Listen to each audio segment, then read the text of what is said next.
Halo semuanya, 2M di sini dan ini adalah alur cerita film The Outrage.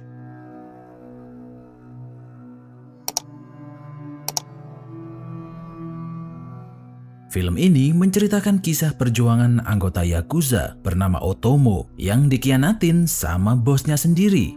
Semua ini diawali dari sebuah acara pertemuan yang diadakan di rumah bos besar Sekiuchi. Dia ini ketua organisasi pusat yang memimpin dan mengendalikan banyak sekali klan Yakuza lain. Sekiuchi tahu kalau ada kelompok Yakuza lain di kota Tokyo yang bisnisnya lagi booming, tapi kelompok ini tidak termasuk di dalam klannya. Dalam arti mereka ini adalah kelompok saingan. Kelompok itu dipimpin oleh seorang bos bernama Murase. So, Sekiuchi berusaha sebisa mungkin merebut wilayah kekuasaan Murase dengan cara apapun.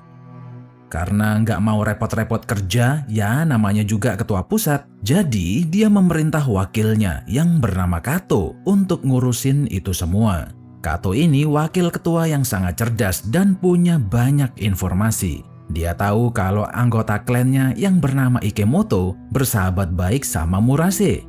Kato sendiri juga nggak mau ribet ngurusin perebutan wilayah itu dan malah menyuruh Ikemoto.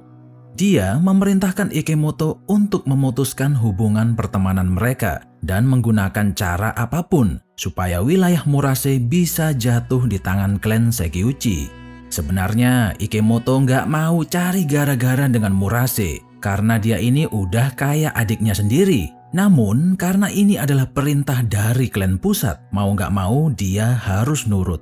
Ikemoto jadi bingung gimana cara ngerebut wilayah Murase dan dia juga nggak mau dianggap sebagai orang yang makan temennya sendiri. Jadi diam-diam dia menyuruh Otomo untuk sengaja memancing dan memfitnah Murase seakan-akan dialah yang cari gara-gara dengan Ikemoto supaya dia punya alasan untuk memutuskan hubungan pertemanan mereka. Otomo punya seorang teman di kepolisian bernama Kataoka. Dia ini polisi korup yang bekerja di satuan anti premanisme kota Tokyo. Otomo menemuinya dan ngasih tahu tentang rencananya akan memfitnah klan Murase. Mendengar rencana Otomo, Kataoka memperingatkan supaya nggak cari masalah karena bisa terjadi pertumpahan darah.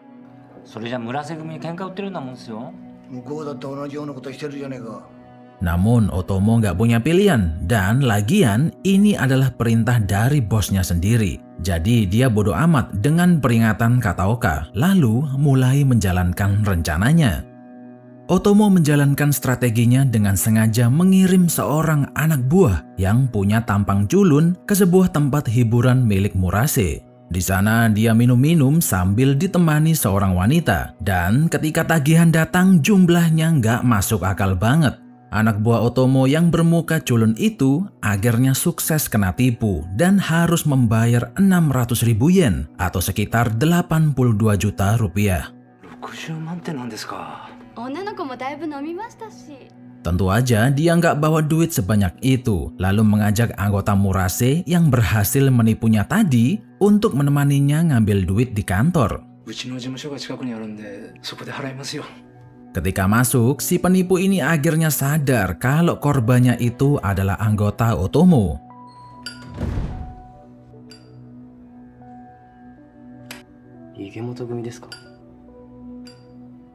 Akhirnya dia disuruh duduk sambil nunggu duitnya disiapin.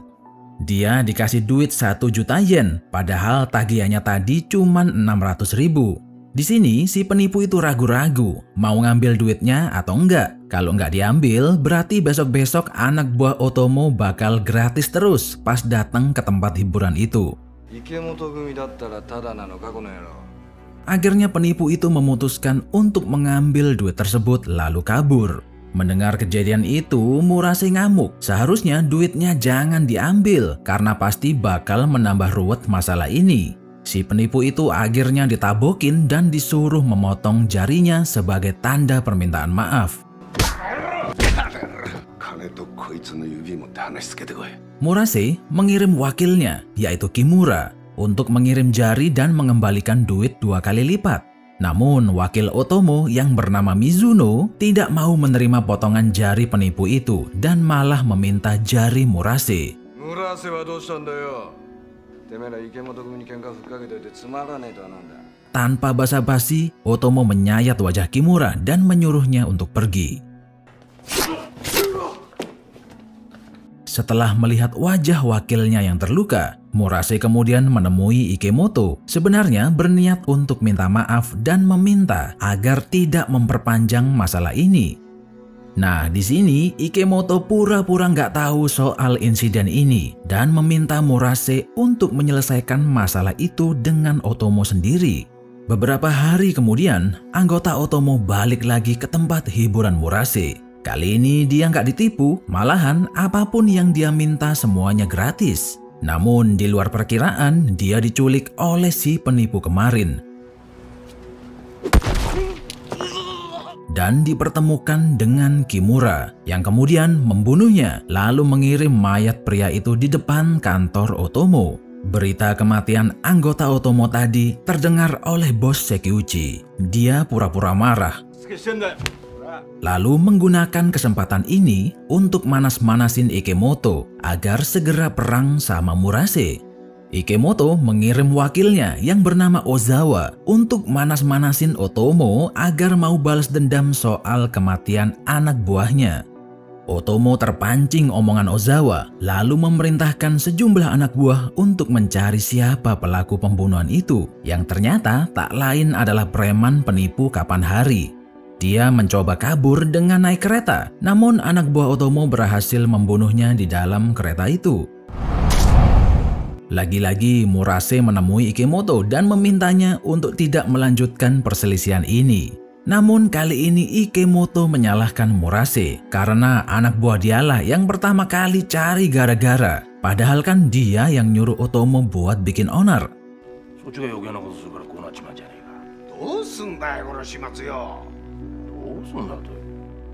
Karena nggak nemu jalan keluar, Murase memutuskan untuk menemui ketua klan pusat Sekiuchi. Dia membawa sejumlah uang dan meminta supaya perselisihan ini dihentikan. Sekiuchi dengan senang hati menerima uang itu. Namun setelah Murase pergi, Kato kembali manas-manasin Ikemoto supaya menghajar Murase lebih keras lagi.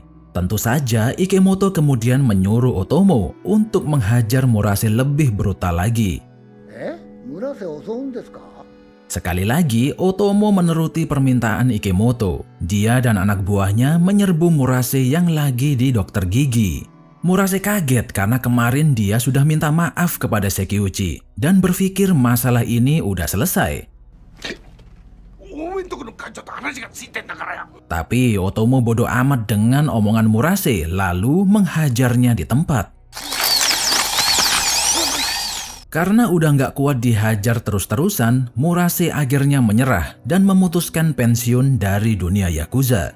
Lalu terpaksa menyerahkan wilayah kekuasaannya kepada Ikemoto. Kemenangan Ikemoto malah membuat Otomo jadi nggak enak. Dia punya feeling kalau masalah ini bakal makin besar.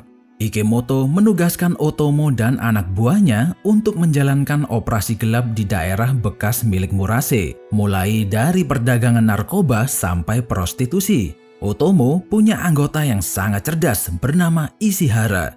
Dia melihat ada kesempatan untuk membangun sebuah kasino di wilayah itu.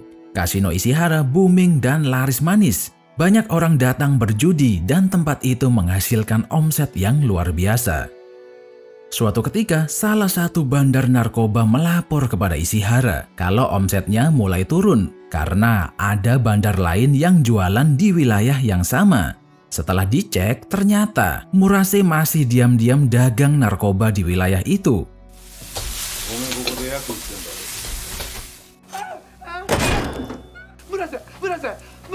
Mendengar berita tersebut, Ikemoto meminta tolong Otomo untuk menghabisi Murase. Di momen inilah kesetiaan Otomo diuji. Dia sebenarnya udah ogah nurutin permintaan bosnya. Namun karena dia sudah bersumpah mengabdi kepada Ikemoto, akhirnya dia menghabisi Murase dan semua anak buahnya. Kematian Murase membuat Sekiuchi khawatir kalau polisi bakal mengacak-acak klannya. Jadi dia berusaha menumbalkan Otomo dengan melaporkannya ke polisi. Kato akhirnya memanggil Kataoka dan menyuapnya supaya mau menangkap temannya sendiri. Namun Otomo dilepas kembali karena buktinya kurang. Jadi Sekiuchi nggak punya pilihan, yaitu menyuruh Ikemoto untuk mengeluarkan Otomo dari klan. Tentu saja Otomo ngamuk, dia akan membunuh Murase atas perintah Ikemoto. Kok malah dikeluarin dari klan, padahal udah dibela-belain melakukan itu semua.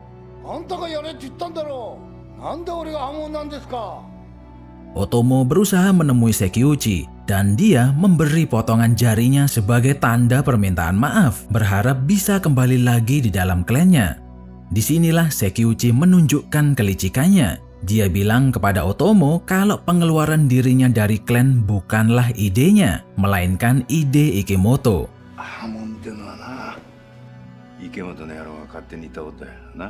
Padahal kan jelas-jelas dialah yang nyuruh Ikemoto untuk mengeluarkan Otomo dari klan. Otomo menelan bulat-bulat fitnahan Sekiuchi dan emosinya meledak. Dia kemudian menemui Ikemoto dan menghajarnya. Namun karena udah kesel banget, Otomo memilih untuk menghabisi Ikemoto di tempat. Dan kejadian itu disaksikan oleh Ozawa. Karena tak terima bosnya dibunuh oleh Otomo, dia menemui Sekiuchi untuk melaporkan hal yang dilihatnya. Lagi-lagi Sekiuchi menunjukkan trik fitnahnya. Dia memerintahkan Ozawa untuk segera membunuh Otomo dan semua anak buahnya demi membalaskan dendam Ikemoto. Ozawa akhirnya menghabisi seluruh anak buah Otomo satu persatu.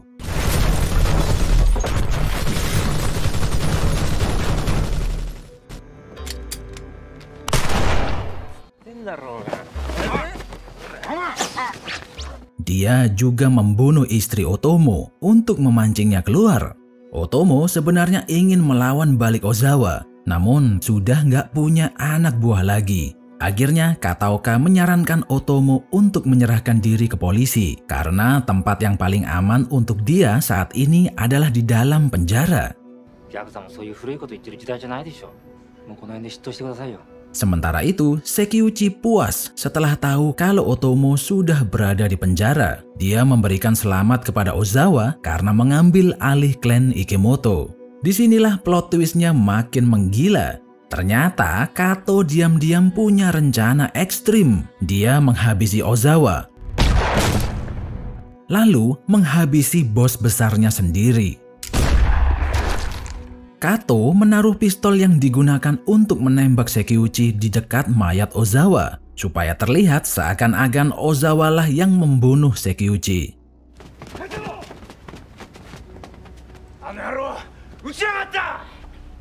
Di akhir cerita, Otomo menjalani masa hukuman di penjara. Namun di luar perkiraan, di sana dia malah bertemu dengan musuh bebuyutannya, Kimura, yang kemudian membalas dendam dengan menusuknya berulang kali. Sedangkan Kato sekarang diangkat menjadi ketua klan pusat menggantikan Sekiuchi. Dan dia mengangkat mantan anggota Otomo, Ishihara, sebagai wakilnya karena dia sangat cerdas dalam menjalankan operasi gelap Yakuza. Apakah perjuangan Otomo berakhir sampai di sini? Tunggu aja kelanjutannya di video berikutnya. Jangan lupa subscribe dan like videonya biar nggak ketinggalan update terbaru dari channel ini. Sampai jumpa di video berikutnya.